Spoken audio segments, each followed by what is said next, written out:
People do not have even honest conversation with their most loved ones. But when you are having a real dialogue with an AI, you can have that heart to heart, I would say heart to machine dialogue. And see, it can really dissect your personality. If Lord Krishna was alive today, what he would have been suggesting us to do today. Ask such questions to AI. That's something that was being asked 5,000 or 7,000 years back. Would those questions and answers apply today too? You will see that brilliant answers coming out from AI. We have to use our heart as much as possible while using AI. What should you be asking? It's like your guru. Would you be asking foolish questions? So you have to treat AI with a lot of reverence and respect. Good evening, sir. Namaste to everyone. Hans, such a delightful moment.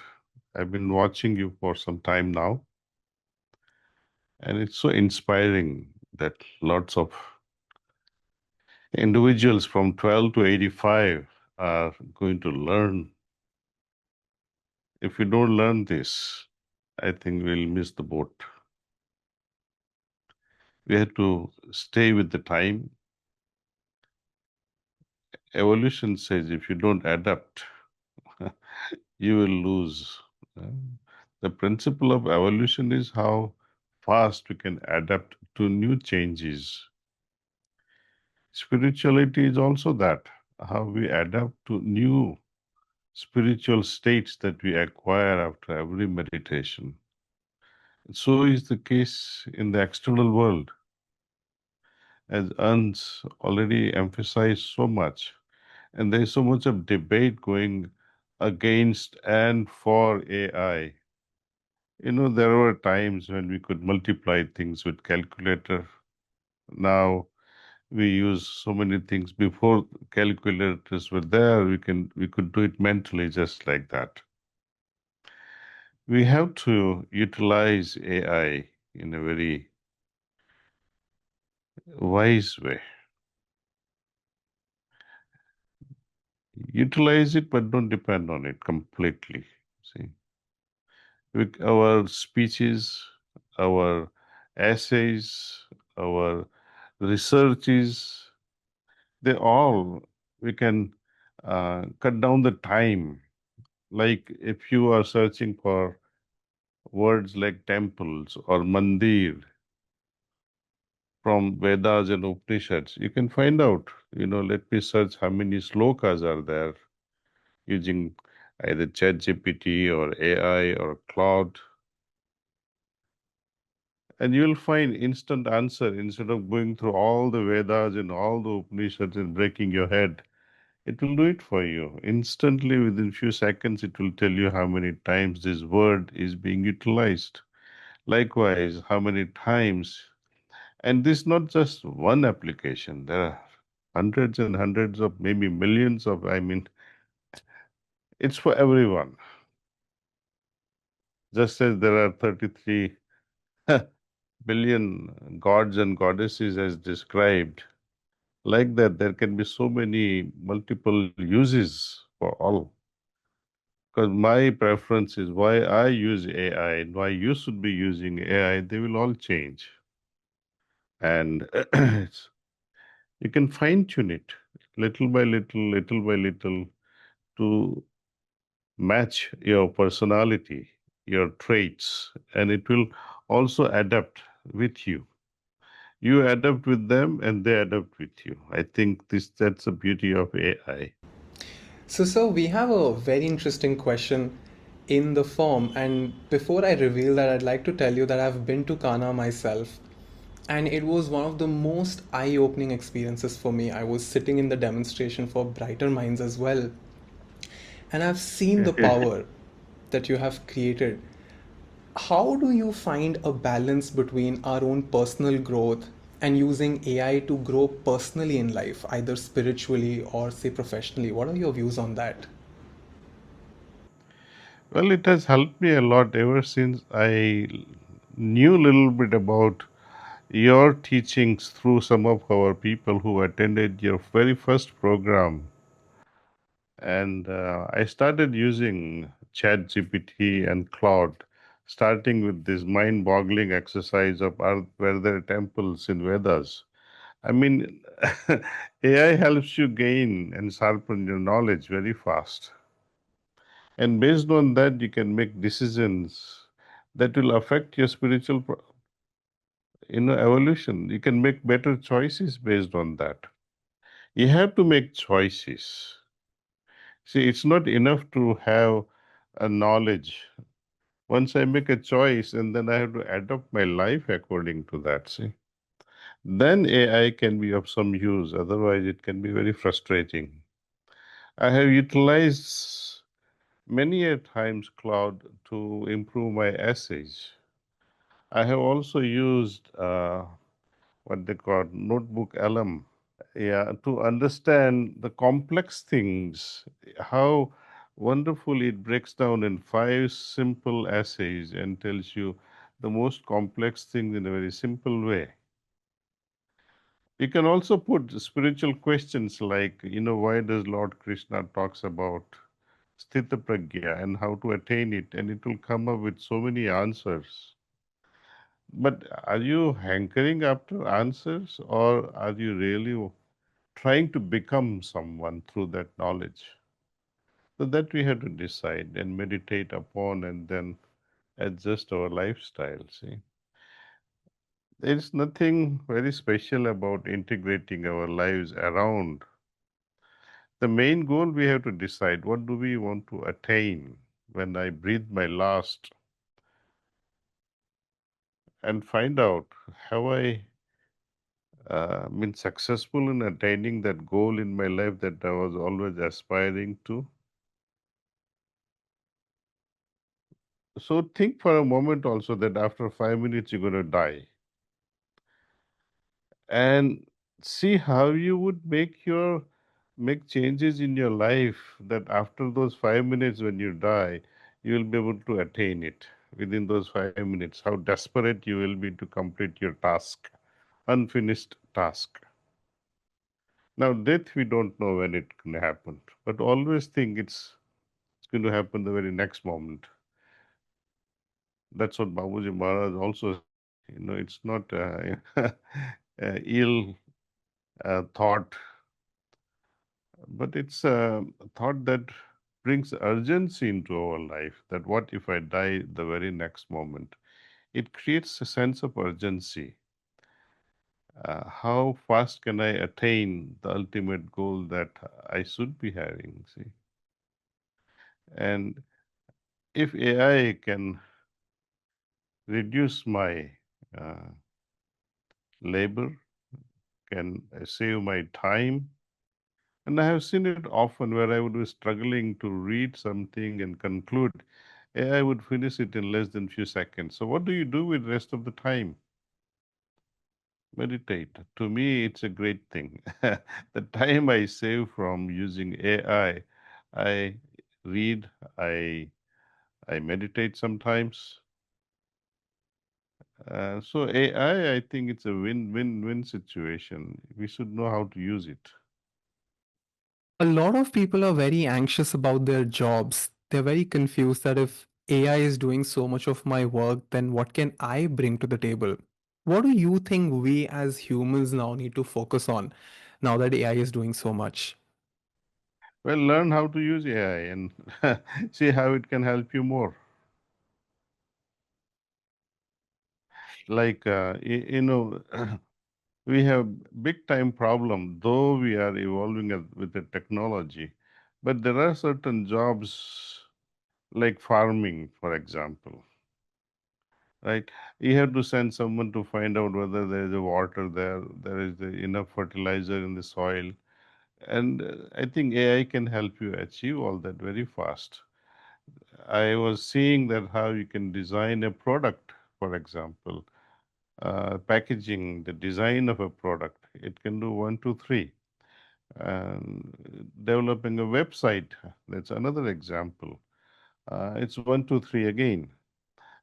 So we have to learn AI, how to make use of this AI. If you don't learn it now, I think you'll become dinosaur. It is at least for your survival, you better learn it. And I would like to make sure that our children in our schools also learn it from very early age and see how it takes us further. There will be some consequences. Many people talk about side effects. Everything has its plus and minus. So it's like, a traditional example we give is of a knife. You can cut vegetables or cut someone's throat, right? Likewise, this knowledge can be utilized for our evolution or for your degradation. You have to be wiser with it, see. And I'm sure people are wiser. And what can you lose anyway? You have learned AI and many other things. What can you do with it except take advantage of it? How can AI take advantage of you? Of course, there are many manipulators who can steal your code just by, I don't know how fast it can calculate and, run certain logarithms to find your password and then blackmail you. That is another possibility, see. But let's not think about it now. Even how your password can be hijacked. To protect that, also you'll have to learn, and only AI can make it happen for you. So you better learn it. I was reading your article on spiritual intelligence, and you had mentioned this phrase about Socratic questioning, the fact that it has to be a dialogue to help us understand more about ourselves. Can you double click on that? Can you deep dive into this concept of Socratic questioning and how people can use AI to actually know themselves more than ever? Well, most of the traits, I mean, we can have an honest conversations, you see. People do not have even honest conversation with their most loved ones because they are afraid to be judged. But when you are having a real dialogue with an AI, you can have that heart to heart, I would say heart to machine dialogue, and see it can really dissect your personality and tell you, like you are writing some essays or you're writing some poems or you're writing something very creative. Based on what you're writing, it can tell you all about your personality, and it will be brutally honest. Other person might say, Ans, you are so good, but AI will not hesitate in saying, Ans, you had to make adjustment here, you need to make changes here. And fortunately, when AI suggests you something like that, you're not reactive. You don't feel insulted because it's AI. But if your wife or your beloved tells you something, even the small, subtlest thing, we get offended. And that's the beauty of AI, I think. So this dialogue, Socratic dialogue, it becomes very easy here. I think it's more like Upanishadic style of dialogue where rishi or a sage with whom a disciple used to have discussions, arguments, where your guru will not judge you like that. AI will not judge you.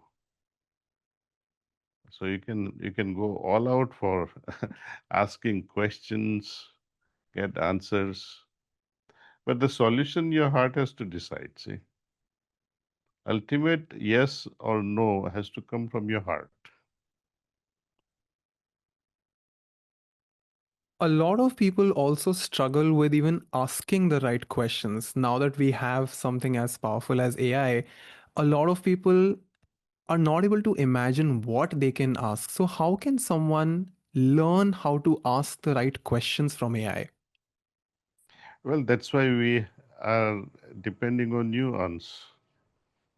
You will walk us through what sort of question we should be asking, how to develop certain essays so that it triggers it.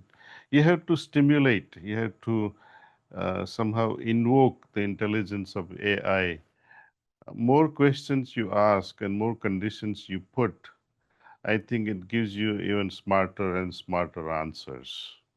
If you ask a very simple question, how is apple? Or, I mean, apple as a fruit product. Should I be eating? I mean, you can have very, but if you ask in a different way,